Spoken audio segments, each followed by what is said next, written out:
Hello everyone, we're doing part 5 of Duchess of Hell now. Sorry it's taken me so long to record, things have been a bit hectic around here because it's a longer one, there's not much time to record it often. So anyway, let's get into it. Last time Oleander just turned up in hell to meet Belial, and now we're going to see what happens next. So when the foam was clumped back down heavily onto the rest of it, the red velvet seemed to suddenly grow around it, and the pinstripe-wearing demon named Belial gently settled the foam down onto the desk. He gave a longing sigh, making a cigar appear from nowhere, and gripping it with sharp teeth that looked like they should from nowhere, and gripped it with sharp teeth that made it look like the. He gave a longing sigh, making a cigar appear from nowhere, and gripped it within sharp teeth that looked like they should have made the gums bleed. He lit the end and was puffing it gently, before rolling it to the corner of his mouth, before then stroking at the jar, humming and laying a clawed hand to the stopper at the top, before the door into his office squeaked open. "Hello, Belial!" Salius tried to get as high pitched as possible, knowing it would annoy the figure. Whilst Oleander's eyes widened, she looked towards her father with concern. Was it a good idea to upset or wind up such a powerful demon?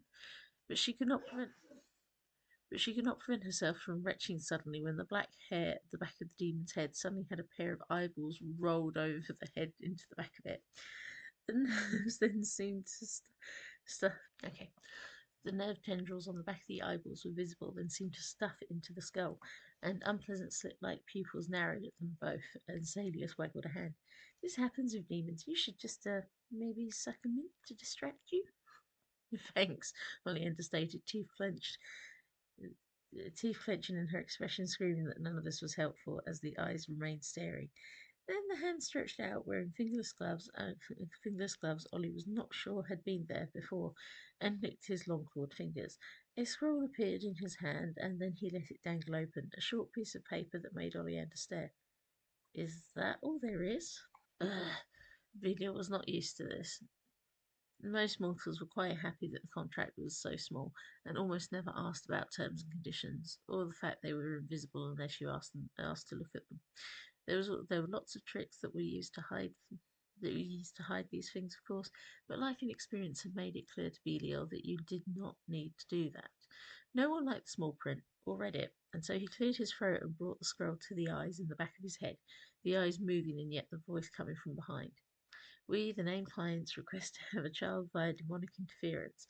We have not requested money, security, or anything else, just the chance to be parents to a child. In return, we agree to the condition that should we acquire or produce a second child, the demonically conceived child can be returned to its sire in hell at the age of 40. We will not inform the child of this, nor remember it unless a second child occurs. We also consent to our demonic child being removed from our care without question to fulfill prophecy requiring them to marry within hell or else die. Signed, the Langdons.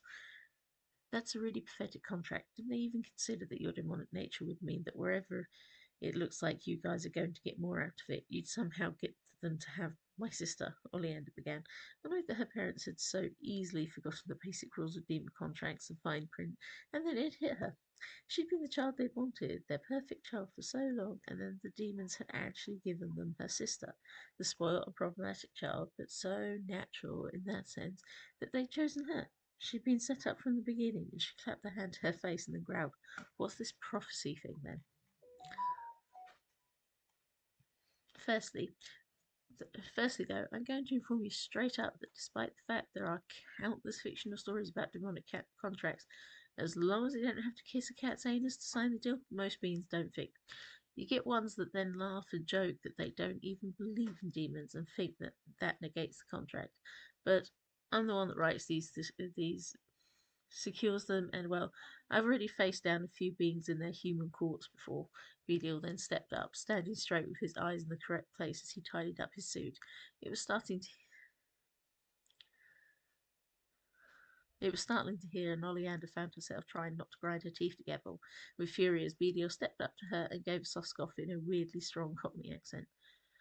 Listen, sweetheart, I'm the only one who can turn priests against their belief in the Almighty, so there's no way it's just imagination works on my stuff. But yes, the Langdons were that oblivious, and Salius was that desperate for a child.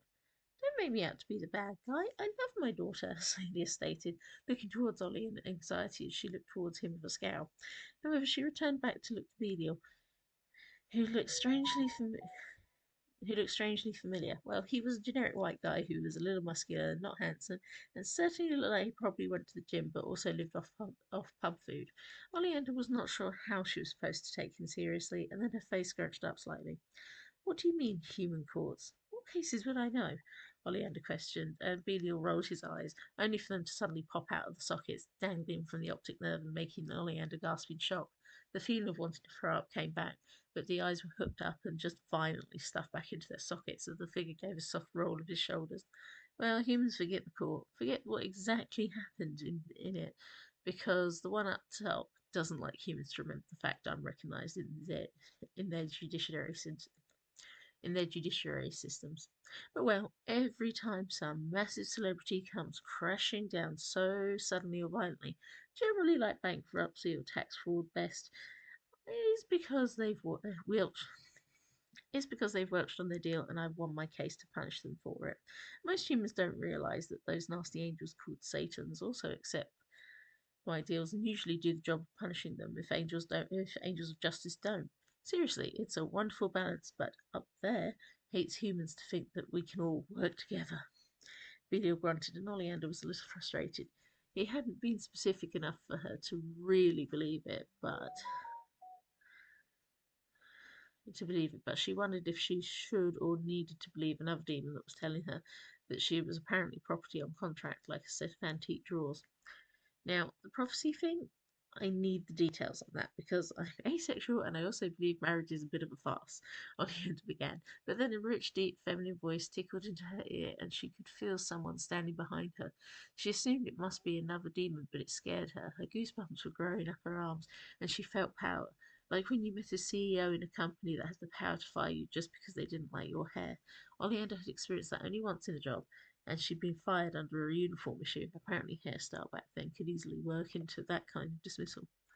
Of course, marriage is merely a business arrangement made to ensure the rearing of offspring, and in many cases, the idea of raising them in the faith.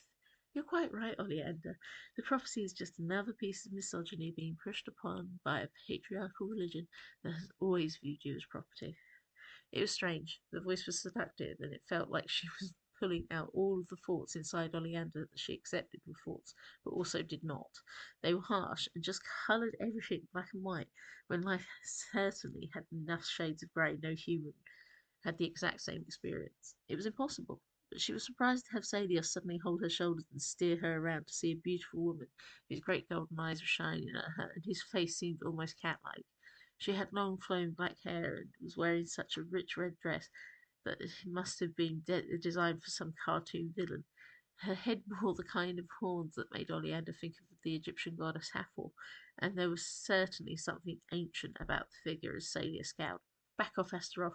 You're just getting involved because when Oleander chooses, she becomes the Duchess of Hell, the only Duchess of Hell, because you, Vapula, and Berith don't count.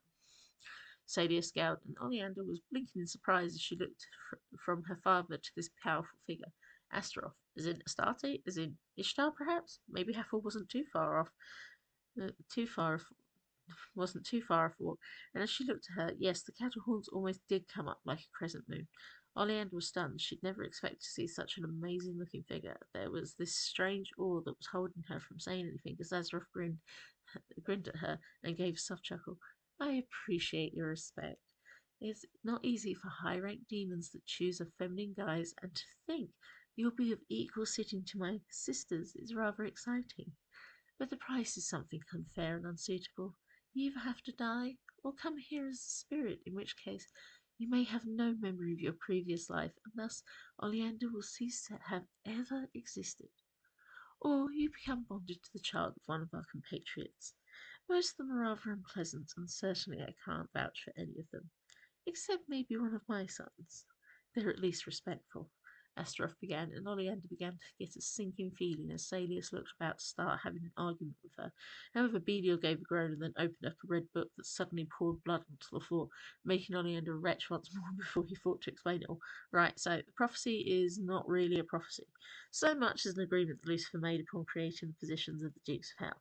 It was a sort of a quibble that happened later on when we realised humans were only referring to demons as male, and there was a big argument about sexism and how it had no place in pandemonium. Belial began, and the words alone gave Oleander a headache. Now she was starting to grimace at the thought she was just to tick a box of their damn bureaucracy. As Belial continued, well, at least we decided that there would be 60 demonic offspring who would be granted equal power and legions of Dukes of Hell, but would carry the title of Duchess. The prophecy never specifically stated the gender, but it did state that all six will have to link to the offspring of the current dukes in order for the power to be gained. It's a fiddly little detail like that, but doing this means the dukes get a fair chance to have a link to a new power, and only their offspring are available. So if you don't choose, then you die on your 40th birthday, and your demonic nature returns as a new demon son in Salius's court to compete as a future husband for the next one of the Duchesses to turn up, of which we haven't actually had one yet. But that's it. Not a prophecy, just a curious form of nepotism. Oh dear. Um, can I have time to think about it? Oleander questioned, not sure now if any of this was real. It all just seems so damn stupid and mad. Why would this be the way the universe worked? But Belial nodded his head, and then Astaroth gave a chuckle. I'll make sure my son's prepared for your date the next time you pop down here. See you soon, Oleander. And that's it. As always, thank you for listening. I hope you're intrigued by what's going on. We're going to start meeting some of the sons in the next couple of bits in some really silly situations. And yeah, thank you for listening, and I hope it's intriguing you. The next one will be out in September because I'm taking August off recording and stuff. Gives my voice a chance to get back to normal. But yeah, as always, uh, the script for this will be up available only for my Patreon users, as well as it's an MP3 file of it that they can listen to at any time. And I want to thank my Patreon supporters, which are Lucia, Casey, John, and Badgers. And also anyone that's interested in my Patreon, please give it a look. I'm usually there's a lot that goes on there, and even for just $1 of support, you get a lot opened up to you. A lot of my crazy stories. So yeah, thank you for listening.